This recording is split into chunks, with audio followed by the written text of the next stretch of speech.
with the strategy, with a plan in place, you can take all of your existing capital, whatever's in the old system, whether it's through your pension, an RSP, TFSA, just your savings account, through work or personally, slowly move that out of there and into Bitcoin in a process here.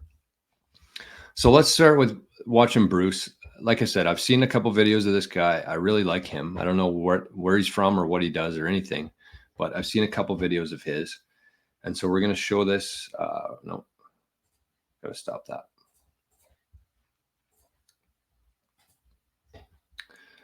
So this video is 1:10, and I'll let Bruce talk. When I started my career at Morgan Stanley 30 years ago, I could open a bank account with you, or I could open a brokerage account with you over the phone. I didn't need your driver's license. I didn't need your date of birth. I didn't need your social security number. And you didn't even have to pay for a week. But now, like frogs in boiling water, they've piled these regulations on top of regulations on top of regulations on us. And many people just take it as some sort of given that this is the way the world works and always has worked. There's an entire new generation of people. Anybody who started their career in the last 20 years thinks that this is the way it's supposed to be, that the economy needs to work this way, that we need these kind of overbearing regulations. And I'm here to tell you that we don't. The recent history of the last 30 years is an anomaly. It's a failed experiment. It has not worked. It has not stopped fraud. It cannot stop fraud. And it's not a legitimate role of government to even try. It's never been tried, even by the greatest tyrants in history. They never had this idea that they needed to be in between a transaction and saying, where did you get your money and where is your money going to? That's a completely new and failed ideology.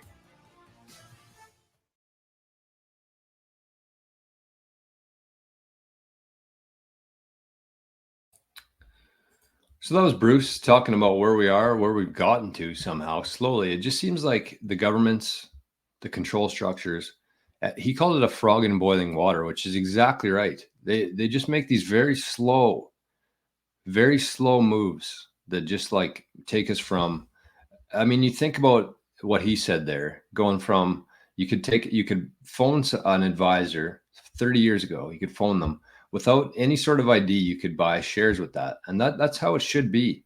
The government and these banks, they don't need to know every single transaction that you're making. That's not how it was supposed to be. It's not how it was, and that's not how it's going to be. That's one example. Another example would be the airports. 30 years ago, actually pre 9/11, really, you could hop on a plane. You could just buy a ticket that day. You don't need a passport. You could go wherever you wanted to. Nobody was asking any sort of questions. Then all of a sudden, I mean, it depends what kind of theory you subscribe to around 9/11. You can probably tell mine. But all of a sudden, they had an excuse. So you have to take off your fucking shoes now to hop on an airplane. Like, this stuff isn't normal. And he called it a failed experiment, and that's exactly what it is. And we're slowly going to start moving out of that, thank God. And Bitcoin is going to be the catalyst for that. And so if we think about where we are today, as Bruce was just talking about that, and almost like a horror state, it's very troublesome, honestly. And so we're going to move out of that system. But the people who recognize that and the people who are here now are going to have such a huge advantage in that. So what we're going to talk about today is we're going to move from that system.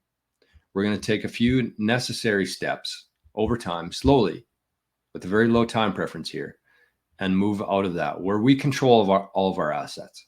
The end goal here is that we want to have the majority of our wealth in Bitcoin, and we want to be able to hold that in a safe, secure, and private way, and have the tools and the knowledge that we're able to do that, where there's nobody in between. The whole idea with Bitcoin, it says it right on the very top of the white paper. It says peer-to-peer electronic cash, peer-to-peer. Nobody needs to be in there. We don't have to pay anybody to be in the middle there. And there's nobody in the middle that needs to know what you're doing with your money. So that's what we want to move to here.